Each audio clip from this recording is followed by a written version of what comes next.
Alors, bonjour mes très chers abonnés, ici c'est encore Jordan Kank et bienvenue dans cette nouvelle vidéo YouTube, dans ma chaîne YouTube Parcours d'ingénieur. Alors, je fais cette vidéo aujourd'hui pour vous... Non, mais attendez, d'abord. Abonnez-vous d'abord, likez la vidéo, abonnez-vous. Likez d'abord avant que je continue. Donc, avant de continuer cette vidéo-ci, donc si cette vidéo fait 1000 vues, je veux voir 1000 likes. Donc, s'il vous plaît, likez et abonnez-vous, s'il vous plaît. Alors, avant de commencer cette vidéo, j'aimerais dire si tu es nouveau sur la chaîne, ici c'est Parcours d'ingénieur, ici c'est la chaîne où on te montre comment faire tes démarches d'immigration pour le Canada de toi-même sans l'aide de personne. Donc, si venir étudier au Canada t'intéresse, alors mon cher, tu es au bon endroit, prends ta chaise, abonne-toi pour ne pas rater les prochaines vidéos. Alors, aujourd'hui, je vais parler de la soumission des documents pour le CAQ en fait. Parce que j'ai eu quelqu'un m'a dit, Jordan, j'ai eu des problèmes quand je voulais soumettre mes documents au niveau pour le CAQ, donc dans la plateforme Arima. Parce que lorsque tu fais ton enregistrement en ligne dans la plateforme de l'immigration, en fait, quand tu finis d'entrer des informations, ton nom et ton prénom dans l'autre plateforme là, jusqu'on te donne un numéro de dossier, maintenant tu dois venir soumettre, la deuxième étape, c'est soumettre tes documents en ligne.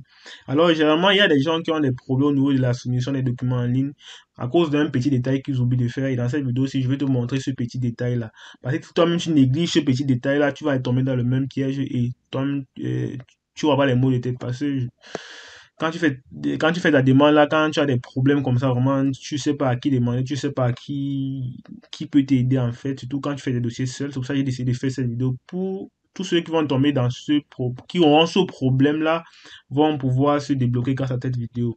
Alors, donc, si tu veux faire ton CAQ, je te conseille de regarder cette vidéo pour ne pas faire cette erreur-là. Alors, premièrement, qu'est-ce que j'aimerais vous dire? Ici, je suis dans la plateforme Arima. Bon, ici, c'est la plateforme, c'est la plateforme, on a déjà eu, c'est une plateforme qu'on a déjà eu à soumettre une demande avec. En fait, je vais juste vous montrer un exemple, comment ça se passe. En fait, ça se comment? Lorsque vous finissez de gérer vos documents, de vous enregistrer en ligne, maintenant il faut soumettre vos documents. Vous créez votre compte avec Arima. Je vous ai montré comment créer un compte avec Arima. Donc, vous connaissez comment on arrive ici. Et ensuite, tu dois venir ici sur créer un dossier pour pouvoir soumettre. Et quand tu cliques ici, vous voyez, il y a déclaration d'intérêt, accompagnement au Québec, cours de français, temps partiel, suivi au centre de services scolaires, demande d'aide finale. En fait, tu as tous ces trucs-là. Mais généralement ici, quand tu n'as pas encore soumis tes documents, quand tu es un étudiant, tu veux faire une demande de CAQ, tu n'as pas encore soumis tes documents. Ici, tu auras un truc comme document pour le permis de sélection temporaire. Mais ici, vous ne pouvez pas voir ça parce que la personne a déjà envoyé ses documents. Alors, qu'est-ce qui va se passer maintenant? Lorsque tu veux créer lorsque tu veux créer ta demande, maintenant, tu vas juste aller tu vas cliquer sur ça tout simplement comme ça. Tu vas cliquer peut-être dessus comme ça. Et on va maintenant te demander entrer le numéro du dossier, entrer le nom, entrer. Est-ce que vous voyez? Maintenant, pour entrer le numéro du dossier, tu dois aller maintenant dans ton compte où tu as soumis tes informations pour le CAQ, tu as fait ton paiement, tu recopies le numéro du dossier juste en haut, tu viens coller. Maintenant, qu'est-ce qui se passe? Quand tu vas faire cela, tu vois, quand tu vas créer un nouveau dossier, tu vas mettre le numéro du dossier, tu vas mettre ton nom, ton prénom pour que Arima cherche ta demande de CAQ en ligne pour pouvoir connecter. Parce qu'avant d'arriver ici, tu fais d'abord ta demande dans une plateforme. Tu fais le paiement dans cette plateforme-là. Maintenant, pour soumettre tes documents, tu viens maintenant dans Arima. Maintenant, quand tu vas venir ici, maintenant, il faut que tu connectes Arima avec l'autre plateforme. Et cette connexion se fait grâce à tes informations, ton nom, ton prénom et tout le reste, là, ton numéro de dossier qu'on va te donner dans l'autre plateforme, là. Maintenant, qu'est-ce qui va se passer? Il faut que les informations que tu as mis dans l'autre plateforme, là, soient identiques aux informations que tu vas mettre dans cette plateforme ici. Est-ce que vous voyez donc, comme tu as mis ton nom dans la plateforme ici, là, parce que avant d'arriver ici, tu dois créer un dossier, tu dois faire des choses, tu dois créer le dossier, tu dois mettre ta date de naissance, tu dois mettre un peu, tu dois créer un compte en fait, un compte en mettant tes informations personnelles. Et dans l'autre plateforme également, avant d'arriver ici, tu dois créer un compte là-bas, remplir les informations, les études, en fait, vous connaissez quoi. Vous regardez mes vidéos, j'ai eu à faire des vidéos comment faire une demande de CAQ. Maintenant, qu'est-ce qui va se passer? Si maintenant ici tu mets un nom qui est différent d'un nom que tu as mis dans l'autre demande. En fait, dans la première plateforme que tu as mis ton nom là-bas, on t'a juste donné un numéro de dossier, tu as fait ton paiement. Si tu arrives ici, tu mets un nom qui est différent. Au moment de vouloir soumettre tes documents, on va te dire on ne voit pas ton dossier. Est-ce que tu vois? On va dire qu'on ne voit pas ton dossier que tu as soumis d'abord. Ça veut dire quoi? Ça veut dire que même s'il y a un espace, donc c'est-à-dire si tu mets Kamanko et Jordan, entre Kamanko et Jordan, tu mets deux espaces au lieu d'un seul espace, ça va mettre erreur. Ça va mettre qu'on ne trouve pas ton dossier. Est-ce que vous voyez? Donc imagine encore si tu écris mal les deux noms, ton nom dans un ou bien tu écris mal ton nom dans l'autre. Ça, on va pas voir ton dossier en fait. Est-ce que vous voyez? Lorsque tu vas vouloir faire rechercher, parce que quand tu finis d'entrer ton numéro de dossier, ton nom, ton prénom, tu cliques sur rechercher. Arima va te dire que oui, il a bien vu ton dossier dans l'autre compte et là maintenant tu vas pouvoir soumettre tes documents.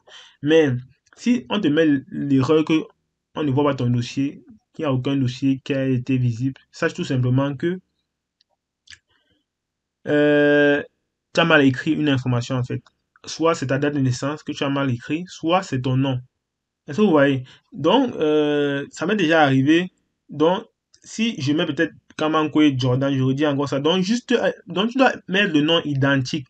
Donc, si tu as mis Kamankwe Jordan, Anke Jordan et Kamankwe, tu as mis, en fait, imagine-toi, tu as deux noms. Bon, imagine-toi, tu as deux prénoms. Michael Jordan, peut-être. Si Anke Michael et Jordan, tu mets un espace dans l'autre. Et ici, entre Michael et Jordan, tu mets deux espaces. Je dis juste des espaces. On va pas voir ton dossier. Donc, il va considérer ces deux noms différents. Donc, ce qui veut dire quoi? Donc, tu dois écrire ton nom de façon identique. Donc, donc, tu dois écrire ton nom de façon identique. Donc, si entre deux prénoms, tu as mis un seul espace, ici, tu dois également mettre un seul espace. Si tu, à la fin, là-bas, tu as mis point, ici, tu dois aussi mettre point. Si tu ne mets pas ça, il va dire qu'il ne revoit pas ton dossier parce qu'il faut vraiment que les choses coïncident exactement. Et les gens qui ont fait les demandes, ils savent de quoi je parle. Donc, c'est un peu ça. Parce que, je répète encore, quand tu viens ici pour créer ta demande, tu vas venir ici pour créer ta demande pour pouvoir soumettre des documents. Tu vas aller dans demande de sélection temporaire pour études. Ensuite, on va demander encore une mot de dossier, ton prénom, ton nom et tout ça. Il va falloir mettre le nom identique que tu as mis dans l'autre demande. Si tu mets un truc un peu différent, juste l'espace.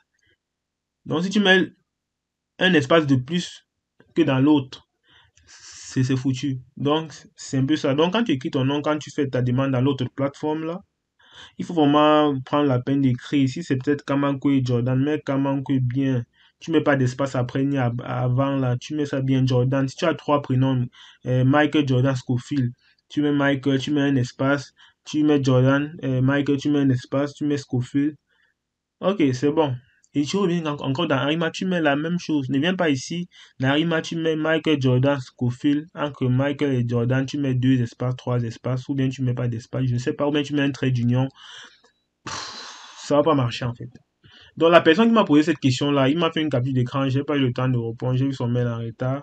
Mais en fait, ça arrive des fois ce genre de problème-là, donc c'est ça que je tenais à te dire. Donc c'est sûrement parce que tu as mal écrit ton nom, ou bien tu as mal écrit une information, tu n'as pas écrit les informations de la même façon. Donc essaie de rectifier, voir. Donc tu peux tout simplement aller pour faire cela, va juste tout simplement dans ton profil ici, dans Arima. Dans Arima ici, il y a profil. Donc ici, comme ça, il y a profil, la petite tête ici là. Tu cliques juste là, tu passes modifier un profil. Là, tu pourras modifier ton nom et ton prénom. Tu te rassures que c'est la même chose. Tu te rassures que c'est la même chose. Donc, vraiment, c'est tout pour cette vidéo. C'est ça que je tenais à partager avec vous dans cette vidéo-ci. Donc, ne tombez pas dans ce piège-là. Parce que vraiment, ta tête va chauffer. Personne ne va t'aider. J'aurais dit, personne ne va t'aider. Tu es seul. Tu vois, qui va t'aider? Tu vas demander à qui? Personne. Donc, vraiment, c'est pour ça que j'ai pris la peine de faire une vidéo dessus. Alors, c'est vraiment tout pour cette vidéo. J'espère que la vidéo va vous aider. N'hésite pas à partager, liker, t'abonner. Si tu es durant, comment que